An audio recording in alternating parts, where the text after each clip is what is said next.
महिलाओं की सुरक्षा एक बहुत बड़ा मुद्दा बना है और अधिकृत रूप से कहा जाता है कि महिलाएं 7 बजे के बाद अपने हॉस्टल और घर से न निकले।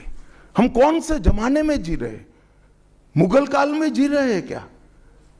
ममता जी, ये आजाद भारत, यहां माताओं बहनों को पूरा दिन जब इनकी मर्जी हो, जब इनको काम हो, घर के बाहर निकलने की सुरक्षा प्रदान करना ये हमारा संवैधानिक दायित्व है, जो देने में आपकी सरकार विफल गई है।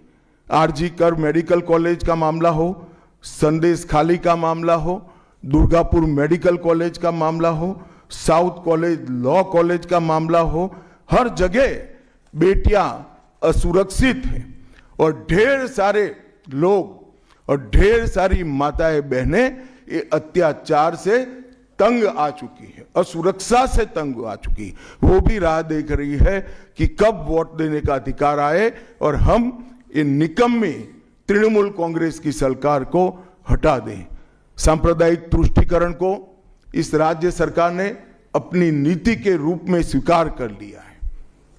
अब मरहम लगाने का प्रयास हो रहा है, मैं सुबह से देख रहा हूं, मगर अब मरहम लगाने से कुछ नहीं होता है। हृदय पर, बंगाल की हिंदुओं के हृदय पर घाव इतना गहरा बैठ गया है कि कोई मरहम काम नहीं आएगा। अब आपका जाने का समय तय हो गया है। यहां तक इंतहा कर दी, यहां तक कि पार्लियामेंट में वंदे मातरम पर चर्चा होती है।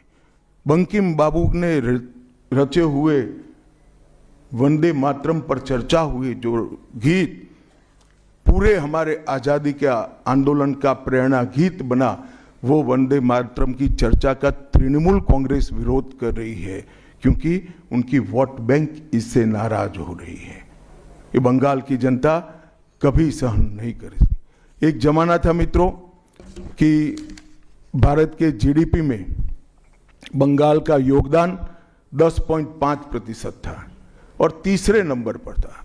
जीडीपी में योगदान की दृष्टि से हमारा बंगाल तीसरे नंबर पर था। तीसरे नंबर पर से सरक कर ये 49 साल में वो 22वें नंबर पर आ गया। अब नीचे कोई जगह ही नहीं बची है।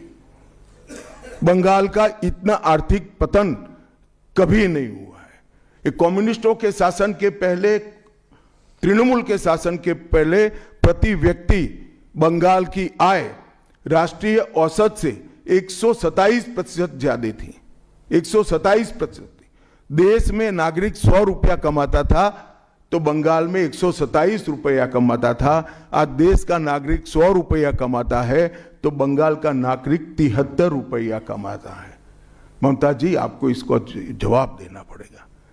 हर प्रकार के उद्योग की शुरुआत एक जमाने में इस सुजलाम सुफलाम भूमि से हुआ था और इसी के आधार पर सोनार बांग्ला की परिकल्पना की जाती थी। वो बंगाल में आज भ्रष्टाचार, घुसपैठ और टोलबाजी के कारण सारी इंडस्ट्री वापिस जा रही है। केंद्र सरकार की योजनाएं लागू करने में उनको अपनी वोट बैंक गंवाने का डर है। पीएम किसान देरी से लागू किया, बंगाल के किसानों का 10,000 करोड़ रुपया चला गया। आयुष्मान भारत आज तक लागू नहीं किया और बहुत आयुष्मान भारत से बहुत एक प्रकार से कमियां वाली स्वास्थ्य साथी की स्कीम लागू की है।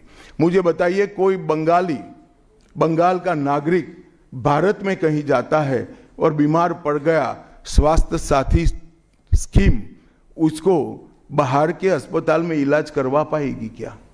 नहीं करवा पाएगी। क्या गुनाह किया है बंगाल के गरीबों ने? देश भर के गरीबों को 5 लाख तक की पूरे स्वास्थ्य की गारंटी मिल रही है। अरे कई राज्यों ने किया कि केंद्र 5 लाख दे रहा है, उन्होंने और 5 लाख